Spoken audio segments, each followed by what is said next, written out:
ये बात एक ही जगह या एक ही साल की रिकॉर्डिंग नहीं है। ये जिड्डू कृष्णमूर्ति के जेलसी एंड एनवी यानी जलन और ईर्ष्या पर कहे गए अलग-अलग विचारों से चुनकर आपके लिए पेश की जा रही है। कृष्णमूर्ति अपने शांत अंदाज में समझाते हैं।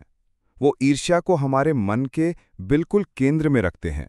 वो कहते हैं, the mind is the centre of envy. The mind itself is envious. The very structure of the mind is built on acquisition and envy. मन ही ईर्ष्या का केंद्र है। मन खुद ही ईर्ष्यालु है।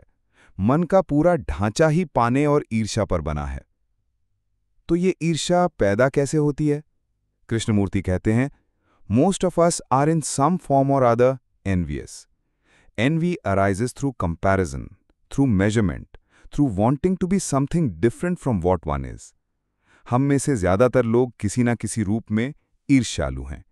ईर्ष्या तुलना से, मापने से और जो हम हैं उससे कुछ अलग बनने की चाह से पैदा होती है। जब तक मन और ज्यादा, द आइडिया ऑफ मोर के शब्दों में सोचता है, तब तक ईर्ष्या रहेगी। जब तक तुलना है, जब तक पाने के लिए कोई लक्ष्य है, जब तक सेल्फ इंप्रूवमेंट की प्रक्रिया है, तब तक ईर्ष्या रहेगी। तो हम क्या करते हैं? हम ईर्ष्या से लड़ते हैं, उसे दबाने की कोशिश करते हैं या उसके लिए एक आदर्श बना लेते हैं। I feel envious of you because you have a better coat.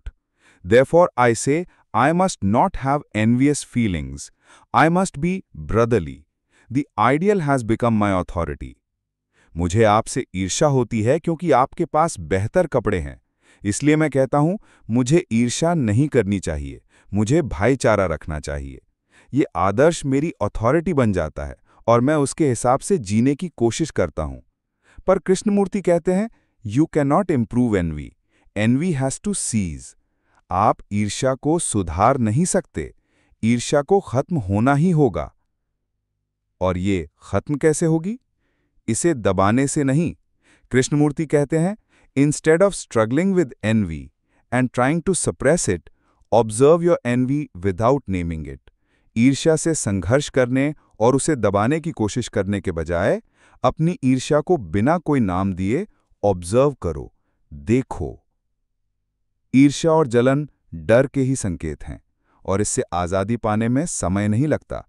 इसके लिए पूरा कंप्लीट अटेंशन देना जरूरी है। जब आप जेलसी को देखते हैं और उसे बस रहने देते हैं, then out of that comes something extraordinary. तब उससे कुछ अद्भुत निकलता है। कृष्णमूर्ति कहते हैं, destruction of envy is total and complete. It lies in seeing the total structure of envy. ईर्ष्या का विनाश पूरा और संपूर्ण होता है और ये ईर्ष्या के पूरे ढांचे को देखने में निहित है। हमारे समाज में तो जेलसी को सही भी ठहराया जाता है। अगर कोई मेरी पत्नी के साथ भाग जाए और मुझे जलन हो, तो उस जलन को राइटियस कहा जाता है, क्योंकि वो मेरी प्रॉपर्टी है।